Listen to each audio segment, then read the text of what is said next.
자, 안녕하십니까 여러분들. 공법 빵꾸노트 저자인 박상민입니다. 여러분들 공법 공부하시기 또 공인중개사 공부하시기 굉장히 힘드시죠? 그래서 이 이제 빵꾸노트를 만들게 되는 어떤 이유나 목적들을 좀 제가 설명을 드려야 되고, 주 상대방들 어떤 분들이 이제 공부하실 때 이제 이게 필요한가라고 생각했는데, 제가 항상 이제 문의를 받는 게 공법은 상당히 양이 많아요. 그래서 많게는 뭐 40강, 50강, 50분씩 쭉 강의가 많은데, 이걸 갖다 좀 빨리빨리 정리하고 싶다. 내가 이제 지하철 왔다 갔다 하고 출퇴근하는데 가는데 한 30분, 오는데 한 30분 정도 걸린다. 그 안에 이제 공법을 좀 정리할 수 있는 방법이 없겠느냐라고 해서 제가 고민을 좀 해봤어요. 어떤 게 좀 좋을까라고 생각하면서, 제가 공부하면서 예전에 공인중개사 공부하면서 항상 다른 자격증도 마찬가지지만 이 가로넣기 연습을 많이 했던 것 같아요. 가로에다가 이제 뭐가 들어가는가 하면, 제가 그래서 고민을 해서 시험에 잘 나오는 것들을 갖다가 뭐예요? 가운데 이제 구멍을 파서 여러분들이 답안을 쓸 수 있도록 훈련을 좀 시켜드리려고 해요.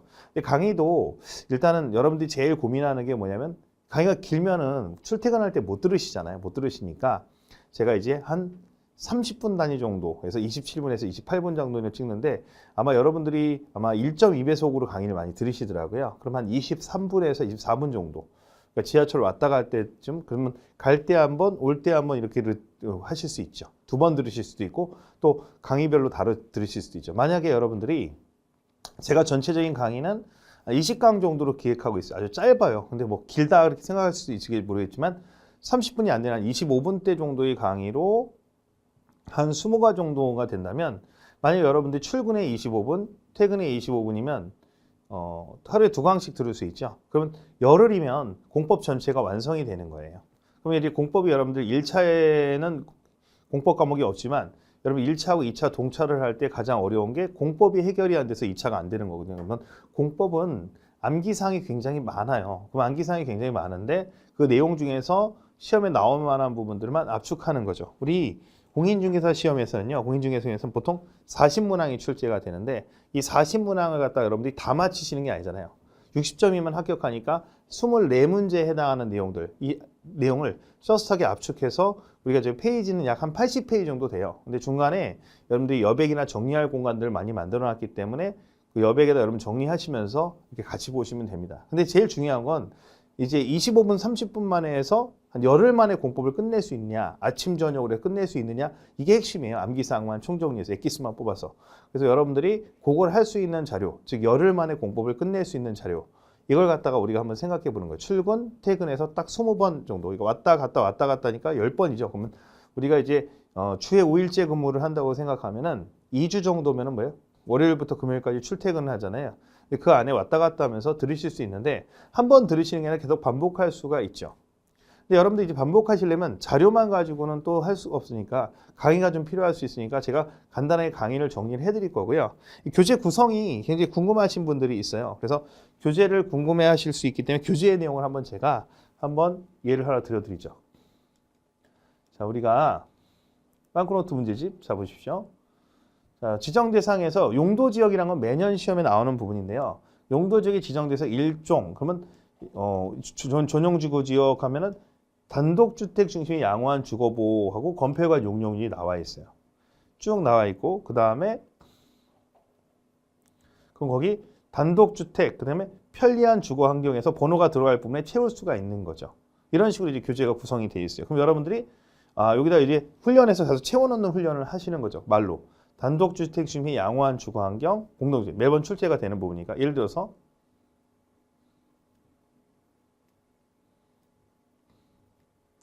자, 준주거 지역에서 쭉 나와 있죠. 건폐관 용적률 시험에 항상 나오는 거. 그럼 중화공업, 공해성 공업이 있는 지역, 그래서 이제 이 부분들이 나와 있는 거예요. 공해성 이런 식으로.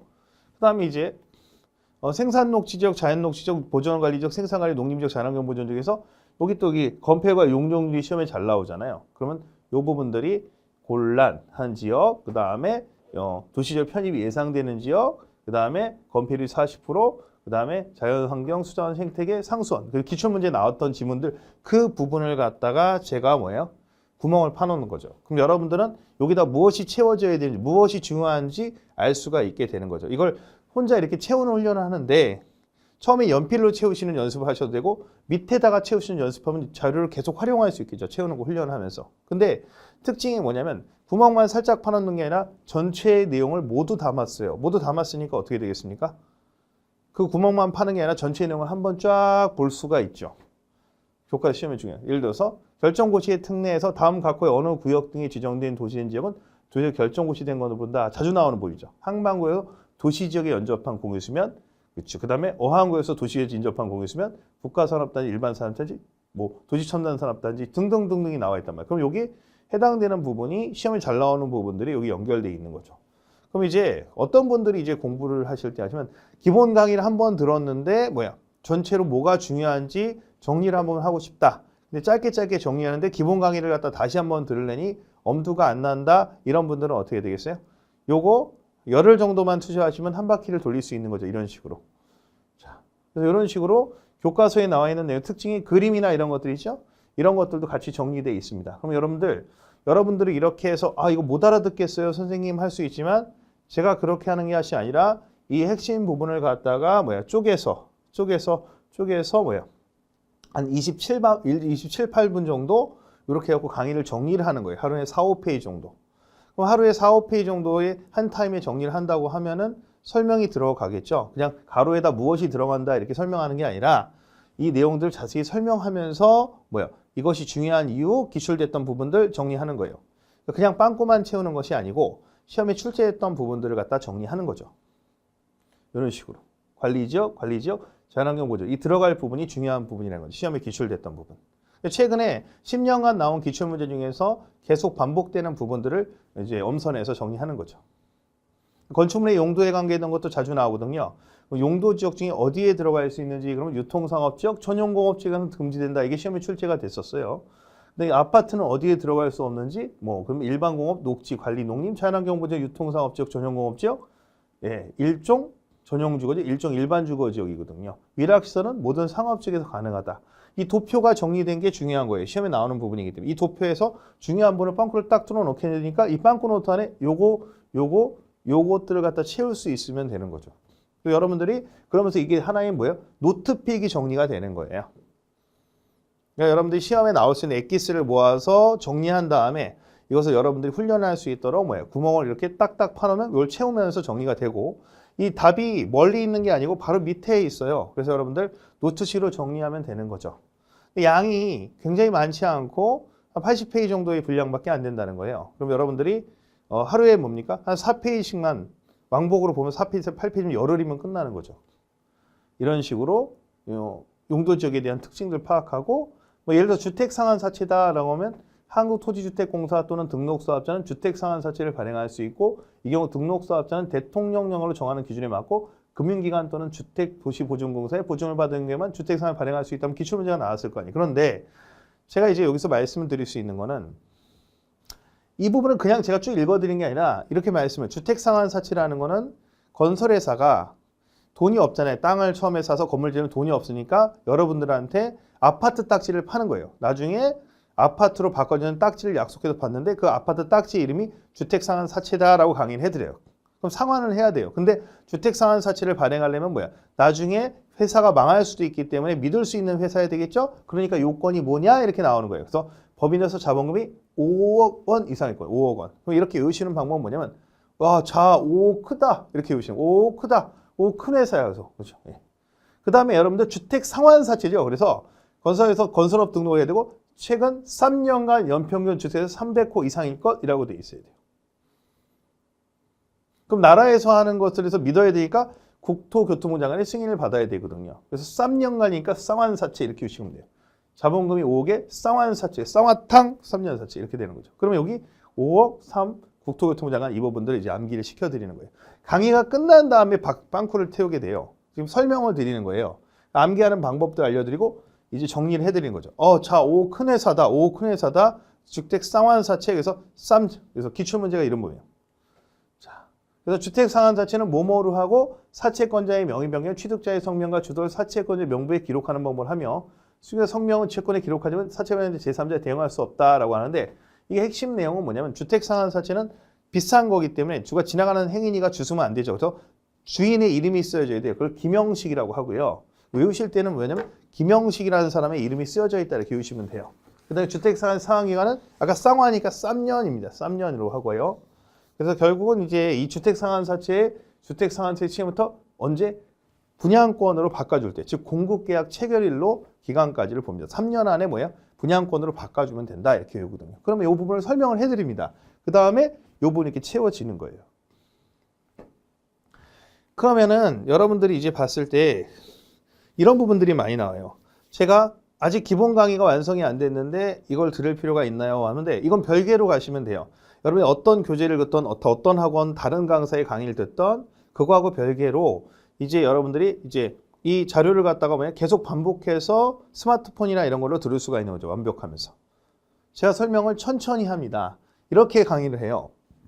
주택상환사채는 이름이 있어야 돼요. 그럼 이름이 있어요. 내가 누구거든요. 그래서 이름이 없어요. 이름이 없는 걸 무기명이라고 하죠. 롯데마트 상품권 같은 것들은 누구나 전달이 가능합니다. 근데 주택상환사채는 비싼 거기 때문에 상대방의 이름이 쓰여져 있어야 돼요. 왜냐하면 지나가는 행인이 주워서 아파트로 바꿔주세요 하면 안 되니까. 그래서 나의 이름이 써져 있을 때 김영식이라고 한다. 이렇게 설명을 들어간단 말이에요.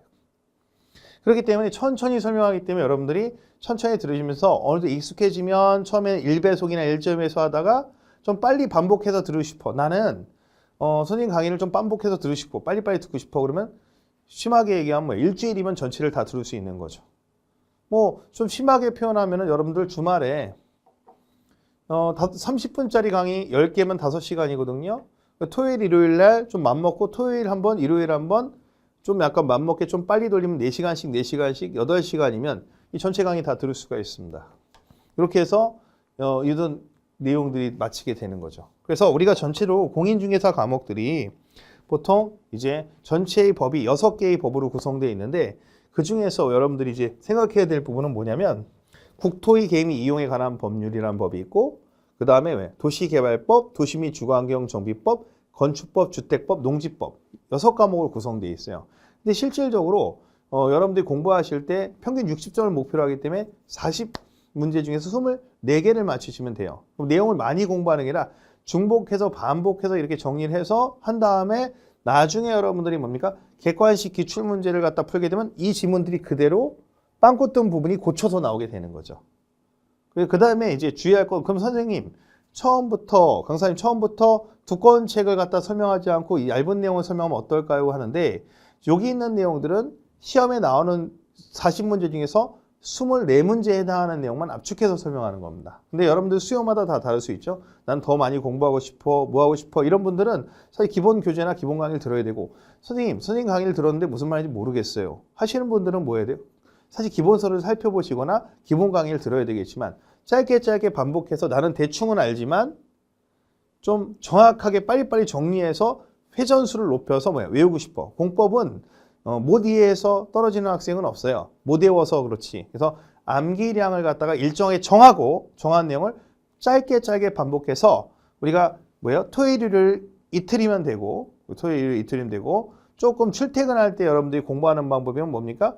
주 5일째 근무로 해서 뭡니까? 2주만 왔다 갔다 출퇴근할 때 들으시면 여러분들이 공법을 갖다가 한 바퀴를 돌릴 수 있는 거죠. 그래서 한 바퀴, 두 바퀴, 세 바퀴 돌리다 보면 머릿속에 계속 똑같은 게 반복되니까 머릿속에 들어오겠죠. 결국은 이 교재를 하는 거는 나는 암기를 잘 못하는 학생, 근데 기본적인 과목을 들었는데 빨리 정리하고 싶은 학생들. 그렇죠? 그 다음에 다른 교재나 다른 강사님 강의를 들었는데 좀 너무 많아가지고 좀 줄여보고 싶다는 사람들. 이런 수강생분들이 이 강의를 들으시면 유효할 겁니다. 그리고 출퇴근할 때 이제 시간을 갖다가 짜투리처럼 활용하고 싶은 분들. 이런 분들. 그리고 결국 최종적으로 공인중개사 합격하고 싶은 분들. 이런 분들이 이 강의를 들으시면 됩니다. 짧고 굵게 여러분들이 정리할 수 있도록 최선을 다해서 교재를 구성했고요. 불필요한 것들, 그리고 비교적 지엽적인 것들은 과감히 제끼는 대신 아까도 말씀드렸지만 그 전체적인 내용에서 꼭 필요한 부분에 대해서는 자세한 설명, 그리고 교재만 봐서 알 수 있는 부분에 대한 그 충실한 설명을 제가 해드립니다. 여러분들 그렇게 해서 하루에 이제 조금씩 30분 정도씩만 투자해서 합격의 영광을 가질 수 있도록 저도 노력하고 여러분도 노력하도록 하겠습니다. 자, 우리 나중에 합격해서 보겠습니다. 감사합니다.